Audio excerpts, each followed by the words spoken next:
There they are, right there. Fly belly up. This is the game. It's cat and mouse. Smoked a turkey. Yes. He is down. He is freaking down.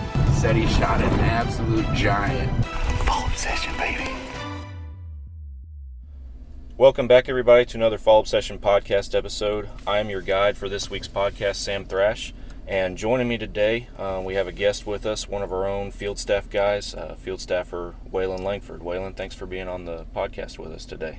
No, thank you, Sam. I appreciate it, man. I'm really excited about being here to talk to you today. Yeah, we're happy to have you on board.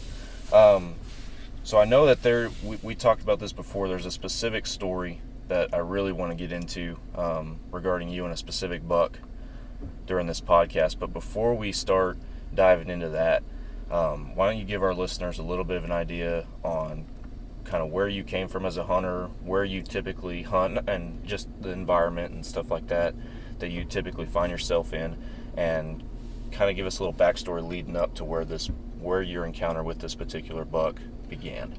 Yeah, sure. I can say I've been hunting my whole life. I actually started out with a deer rifle when I was 12 years old. My dad was a big hunter, and so that's how I got into hunting. It's just been part of my whole life. That's all I can remember is hunting. And when I was 12, I was given a 300 Savage. Well, I wasn't given a 300 Savage. He made me buy it from him for $50.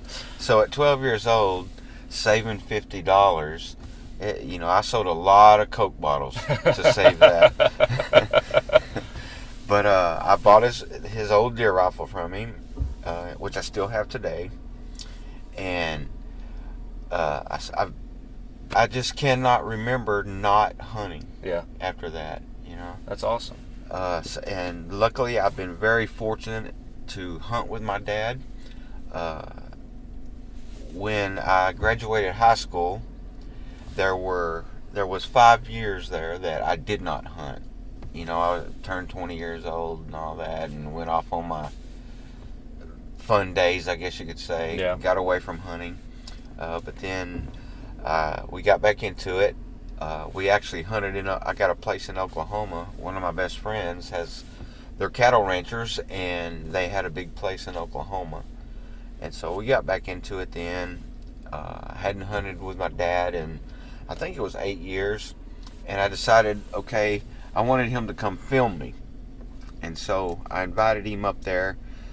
He wasn't allowed to shoot anything, but he come up there to film me. Well, that got him back into it. He started getting excited. Gotcha. So the next year, okay, we needed to find us our own place. And so we did, and we've been hunting together ever since. Where we hunt now, we hunt in basically northwest Texas. We've been very fortunate. The same cattle ranchers, I lease from them up there. And to give a kind of what that country looks like, when I first was asked to go up there and look at it, the first year I went up there and I said, there's no deer here. I'm looking at thousands of acres of just flat wheat fields. Huh. And it had a little creek that went through it, and this creek was probably about 100 yards wide. What I was looking at was around 380 acres, and there was just, when I first saw it, I was like, there's no deer here. I'm used to hardwoods, big rolling woods, and so then they show me this just flat out 1,000 acres with a little creek going through it. So I didn't get on it, and other guys did. And that first year, they actually had a 100-year flood. And so all of their feeders, all of their stands got flooded out that year from that creek. And so I was like kind of happy. Yeah, see, I made the right decision.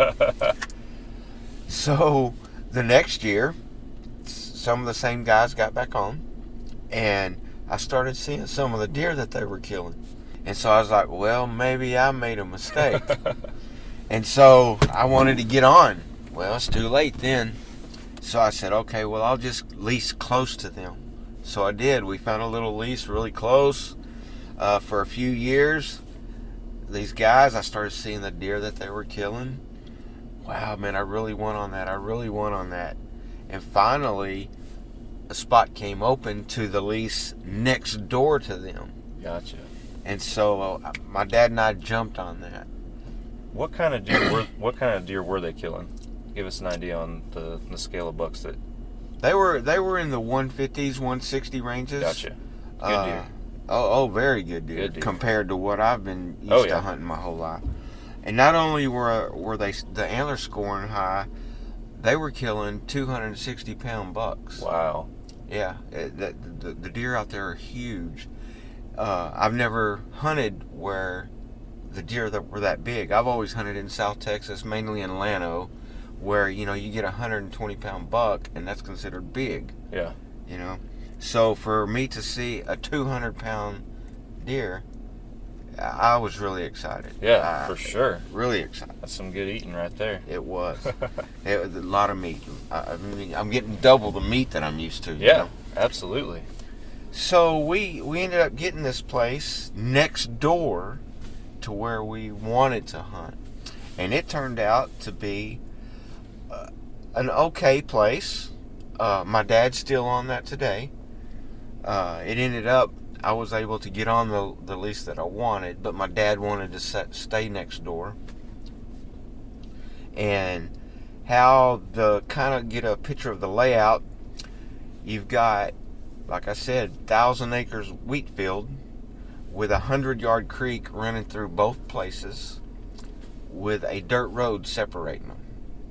Okay. So the year that I got this buck, I was next door, but I had put my stand, and I could look across the road, across the field, and about 800 yards was the tree line. Gotcha. And so that's how my whole buck started, was being able to. He come from the place next door. It was a Friday morning, but a little backstory to that. Thursday night, my dad got off work, and we drove out. We left our house it's about a 4-hour drive from where I lived. So on our way out there, we got about halfway there, and I remembered that I left our camper key at home. Oh, man. Yes. And so my dad and I are thinking, okay, how are we going to break in? Yeah. And so that was on our mind. We kept discussing that the rest of the way. And as we get to closer to camp, which we have to pass the land to get to camp, and I asked my dad, I asked him, do you want to go and grab some cameras? It was like 11 o'clock at night. I said, you just want to swing by, grab the cameras so we can look at the pictures? No, son, it's too late. I'm ready to get it there. We don't know what kind of trouble we're going to have to get in. So we didn't stop and get the cameras. Come to find out, I had a picture of this deer that evening at my dad's stand. Oh, wow. Yeah, and if we would have looked at that picture that night, there's no way I could have slept that night. No way. And that was the first picture, first time you ever saw that deer? That is correct. Wow. I had my target bucks that I was hunting. This buck we didn't have one single picture of him. Wow. At all. And so I get up the next morning. It's crisp morning. It was November 16th. The temperature was around 42 degrees, but we knew that it was going to get warmer that day, which it did. Sunrise comes up. I see a few deers. None of my target bucks. Didn't see any of them. So I was sitting there, and I look over to the left, and like I said, on the other property, 800 yards away, I could see a doe come out. And not only did this doe come out of the woods, she was on a flat run. Oh, wow. She ran from that 800 yards away. Excuse me, and this is what's important. She was on a beeline straight to my stand. She jumped the fence, 2 hops, she was across the road. She jumped onto my property, and she ran 20 yards in front of my stand. Wow. Never stopped, just kept on a-going. So, of course, I'm getting excited. I know what's happening. I grab the binoculars, I put them up, and I don't take my eyes off that tree line. And I sat there for about 5 minutes just scanning and scanning and scanning. Well, of course, I put my binoculars down, and as sure as I do, I see the buck pop up. He come out of the tree line right where she was. I throw the binoculars up. Couldn't believe what I was seeing. And it was one of those, you know that you're going to take a shot. Oh, yeah. So the binoculars went down. I grabbed the rifle. I throw it up. And I never looked at the antlers again.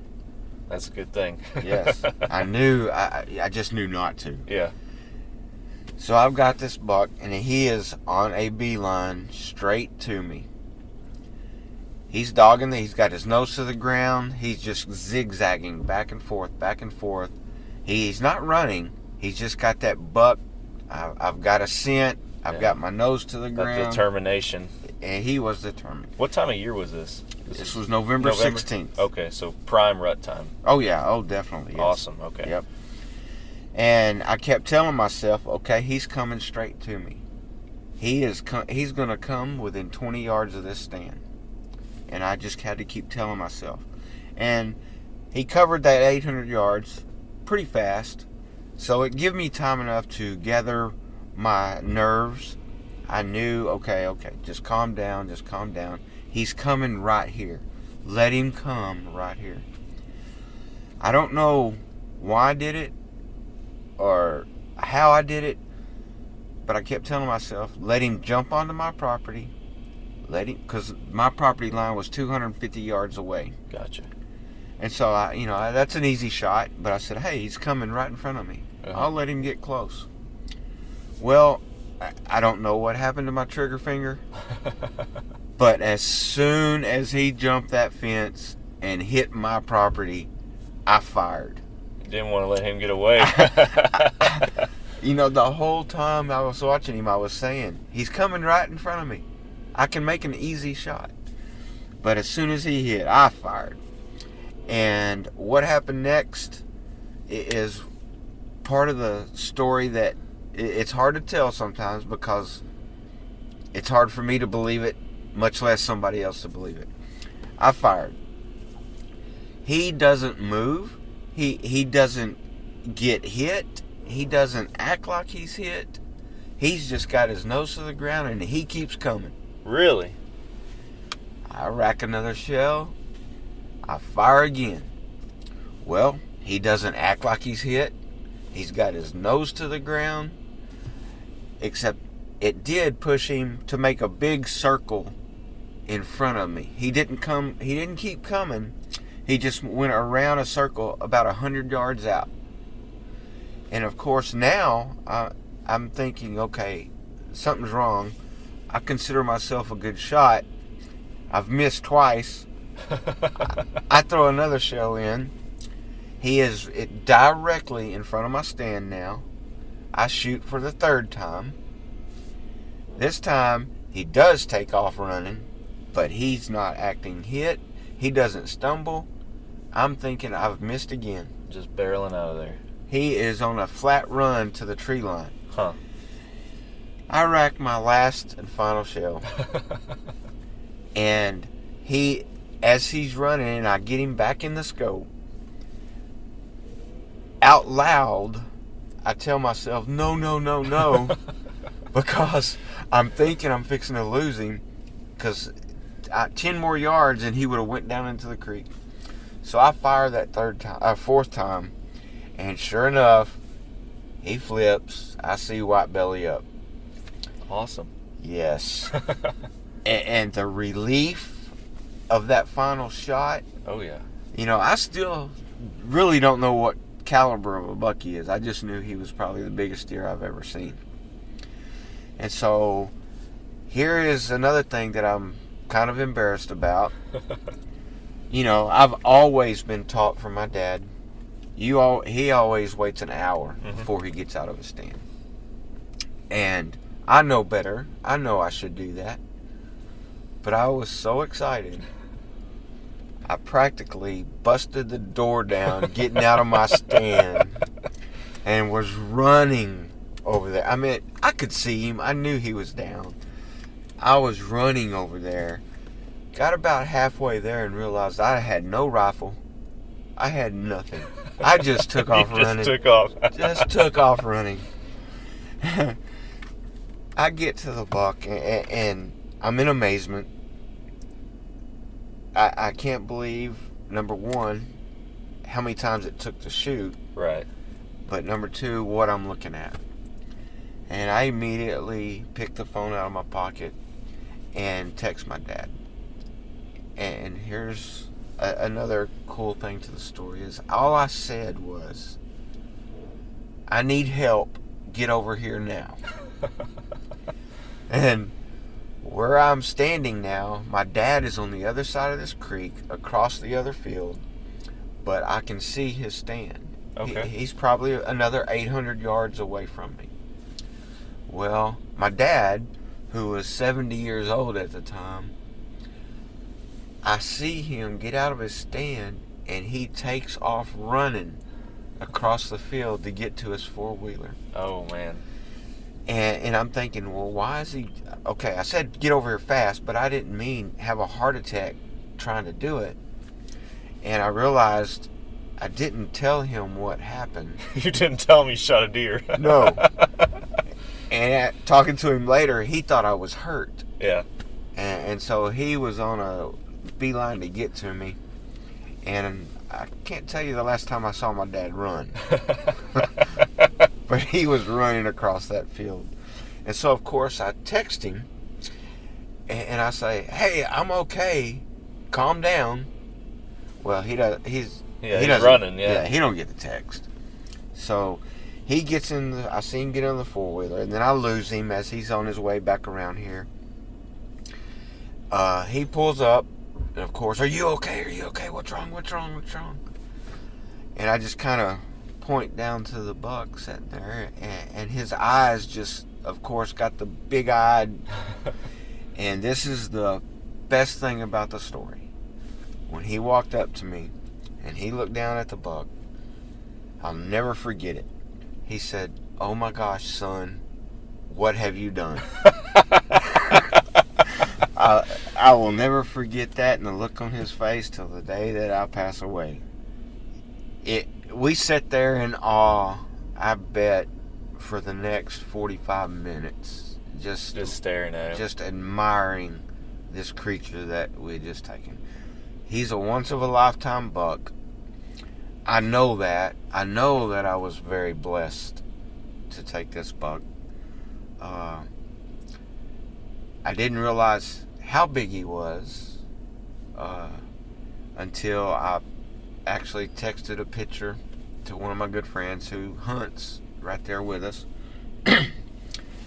And he replied back, oh my gosh, that's a 200-inch deer. And I was like, no.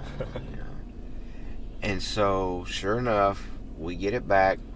I started calling everybody that I knew. I got a hold of Texas Big Game Awards. It just so happened that there was a score probably 3 miles from my house. Oh, wow. Yeah. And so I asked him, hey, can I bring him to you? And he says, no, I'll be at your house in 5 minutes. And so I actually had a scorer come to the house. We go out into the shop. I sit there, and it seems like it takes him forever to score this deer. You know, and I'm just on pins and needles. How big is it going to be? How big is it going to be? And he scored it, and he officially scored at 204 and 5/8. Wow. 200 plus. Yeah. That is crazy. Yeah. So, I want to back up just a touch because you shot 4 times at this deer. I shot 4 times. Did you hit him any of the first 3, or was it just the last shot that took him down? We found 2 shots where I hit. 2 shots. And I am bound to determine it was the first shot and the last shot. Gotcha. Yep. Yeah, because and the first shot, the first shot, it was a kill shot. I mean, it was perfect right behind the shoulder. It was just a perfect shot. And of course, being the first shot, that was my best Your shot. most steady, yeah. Yep. But he sure did not act like he was hit at all. No, I've never heard of a deer doing that before, where they just keep going like they've been going. He didn't even raise his head up. Huh.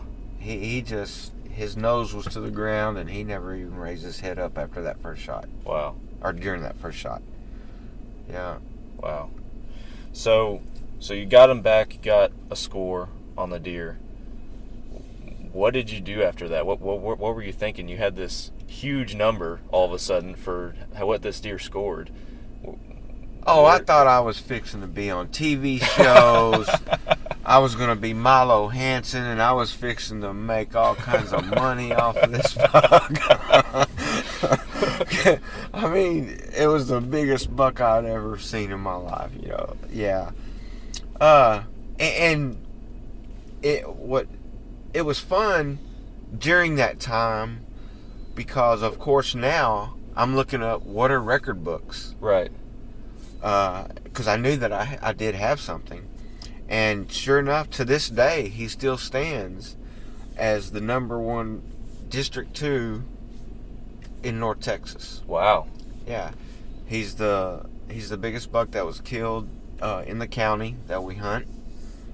But in Texas Big Game Awards, he's still the largest deer killed out of the District 2 district. Wow.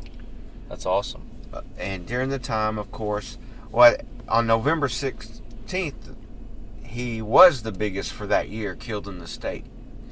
So, of course, every day I'm getting on Big Game Awards to see if anybody has shot a bigger deer. Anybody shot a bigger deer. And sure enough, I think it was around the end of November, a 15-year-old girl shot a bigger one. Oh, man. Yes, her first buck. Wow. Ever. I think her scored 213, if I remember right. So, of course, I'm like, well, dadgum, you know.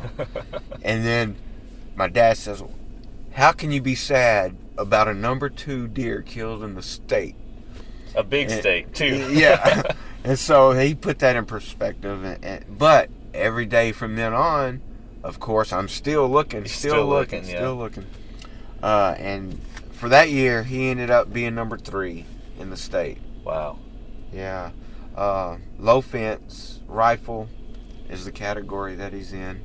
That's what I was going to ask you, was just to confirm that this deer is a low fence free range deer. Also, Yes. You're Right. not hunting a big ranch or anything. I know you explained your lease, but this is truly a low fence buck. That is correct. And the day that we shot him, of course, immediately we called the game warden because we knew we had something. Right. So we wanted to make sure that a game warden was there and witnessed everything. And the game warden says that he saw the buck 11 miles away. Wow. Yeah, there's a place, well, I can't name the place, but there's a place that's 11 miles away that everybody knows about. It's a historical place. And he said that he did see him at the beginning of the year, and that place is 11 miles away. Wow. Getting back to the pictures, we look at the pictures, and that we did have a picture of him that night, or the previous night, like I said, at my dad's feeder. And we were, even the game warden was shocked that he was that far away from his home territory. But it was the middle of the rut. That is crazy far, but I mean, I've seen crazy things in the rut too. Yep. And you know, bucks just disappear and completely clear out an area. So that's a long way to travel for sure. Right. That's awesome. So you were checking the Big Game Awards, Right. seeing where you rank Every hour. So what happened after that? Because I know that this buck, even as of last year, was still an award-winning whitetail. Yes. Where did that part of the story begin? Well, immediately, I think. Right. I started, hey, we've got something here. I started trying to find big buck contests to enter. I looked everywhere to enter this buck. And I am a Texas Trophy Hunter member, you know. And so I knew that we were going to enter him in that. We went to the Texas Big Game Awards. He won first place in that, of course, for District Region 2 is what it's called, which is basically all of North Texas region. He won first place there, and we entered him into the Texas Trophy Hunters Association here in Dallas, and he ended up winning first place there and best of show. Wow. And the best of show is what I consider the big dog of Texas Trophy Hunters, being able to win that. And he won that, which the prizes, I guess you could say, that they give out from that, I ended up getting a lifetime membership in the Texas Trophy Hunters. So that was pretty cool. That is really cool. It was really neat. We ended up, let me back up there. I'm a taxidermist, and so of course I wanted to mount this deer special. So what I ended up doing was I put him on a pedestal mount, and it took me a few months to come up with what I wanted, but the mount that he's on it's probably a 3-foot pedestal, but I have it rotate. Oh wow, that's awesome. So he can spin basically, because I wanted to show off this massive rack that he had. He is a non-typical. Yeah, I remember the picture. He's got a lot of kickers and stuff like that. He's got 19 scoreable points. Wow. But I wanted people to be able to see that. Right. And so the way I mounted him was, he's on this pedestal and he spins really slow. And oh my gosh, the trouble I had to come up with something to spin him. And I'm going to give my secrets away. I ended up getting a grill rotisserie motor. Really? And mounted that. So he would, because I didn't want him to spin fast. Right. So a grill rotisserie motor is what I ended up, after, I don't know, a dozen fails to get what I wanted. So it ended up being a grill rotisserie motor that makes him spin. Huh. That's awesome. And so I think that had a lot to do with also of the best of show. Yeah. Being able to display him like that. It's awesome too that you're able to take pride not only in shooting and taking a deer like this, but also in the display of him afterward.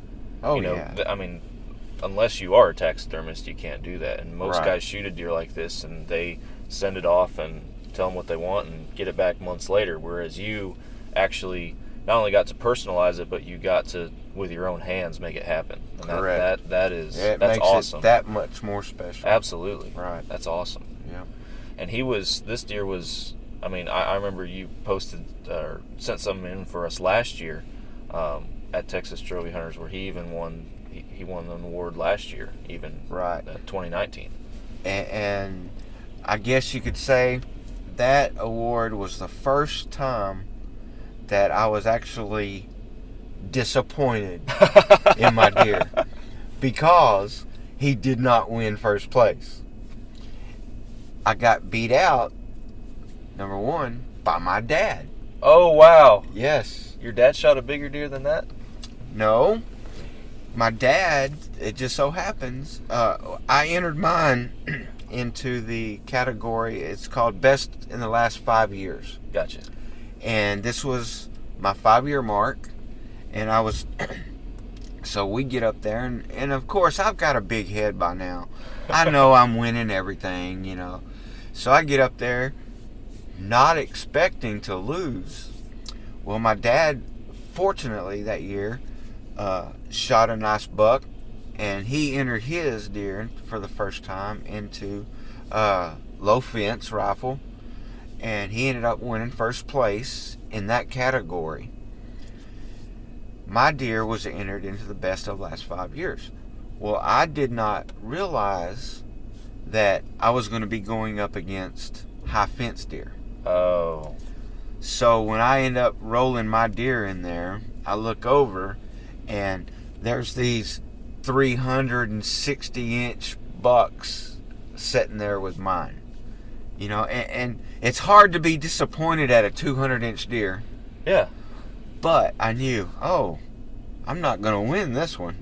I'm surprised they don't have another category for low fence versus high fence. I wish they did. That's surprising. Yeah, on that category, it's just everybody enters at once. And so, you know, to me, it wasn't fair for my deer to be going up against high fence.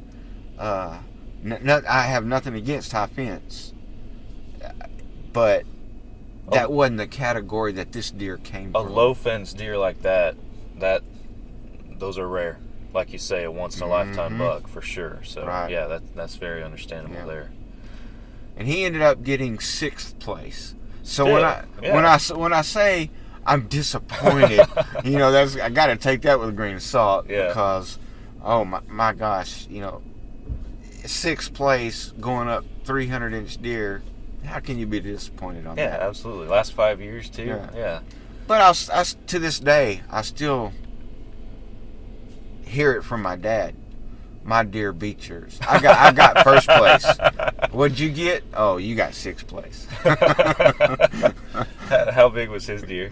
He scored 154, I think, that year. It's a good deer. Yeah. Very good deer. Yeah. So I wanna back up just a little bit.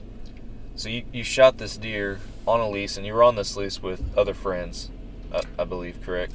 This lease, it was just me and my dad. Now, next door was your friends. Was my friends. So what was their reaction when they found out you shot a deer like this? Man, they were happy for me. Yeah, they were. A guy was hunting that morning on the other side. You know, and I called him up and said, hey, I got the biggest deer we've ever seen ever. And I topped that. And he showed up, and man, he was happy for just as if he had shot it. That's awesome. Yeah. That's awesome. That they weren't angry at you. No, they weren't angry. But I mean, how can you help? Golly, you know, if I'd have just been hunting on the other side. What if it had been me? Yeah, right, yeah. There's always that thought in everybody's mind for sure. Yeah. So to kind of wrap up, this, like you've said multiple times now, this is a once in a lifetime hunt or deer and experience for you. Right. For guys out there, and I know that you had from the time you first saw this deer exist to the time you killed him, I believe was a very short time frame. It seemed like it lasted forever, though. But yes. Yeah. So for guys out there that have a big deer on camera, whether it's a deer the size of yours or one that's just for where they hunt, it's a once in a lifetime buck. What do you have any advice for those guys moving forward about when they actually see that deer?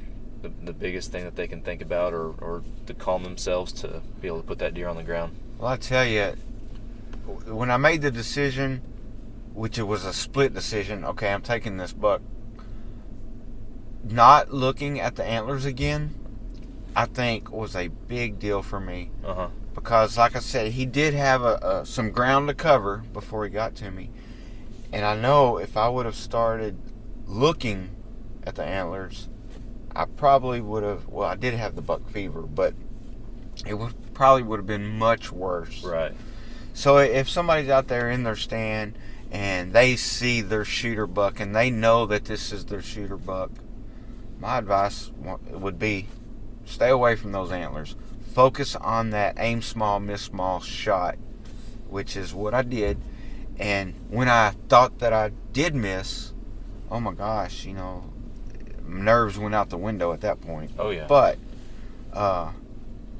I guess that, if I look back on it, that's still some advice I'd give myself, which is what I did. It was hard not to, but I just kept telling myself, don't look at the antlers, don't look at the antlers. Because I know myself, I know I would have got excited about that. And who knows what could have happened. Yeah, absolutely. You know? And some advice is, hey, I didn't expect this deer. It's a once-in-a-lifetime buck. It could happen to anybody. If it happened to me, that once-in-a-lifetime buck, it could happen to anybody. That's very true. Yep. You never know what's going to walk out. You never know. Absolutely. Well, Waylan, I appreciate you coming on the podcast with us today. It was awesome to hear that story from you and to share that with our listeners. Man, I appreciate this. I appreciate what you're doing with this podcast. I've really been enjoying it. Enjoyed being here. I appreciate it very much. Well, we appreciate guys like you listening and like I said, coming on with us and sharing that story. That's an awesome story that not one quite like it, I don't believe. So, guys, thank you all for listening. If you haven't already, go onto our social media pages and follow Fall Obsession, Facebook, Instagram, Twitter. Be sure you subscribe to our YouTube page and subscribe to this podcast. We got a lot of awesome content coming up for you. And if you guys have a topic that you would like to suggest, that you would like to hear us cover in a future episode, there is a spot on our website, fallobsession.com/podcast, where you can suggest a topic, and we will do our best to cover it in a future episode. So be sure that you guys go do that. We thank you all for tuning in. Waylan, thank you again. Thank you very much. Being on board. Appreciate it. And we will talk to you guys next week. We'll catch you later.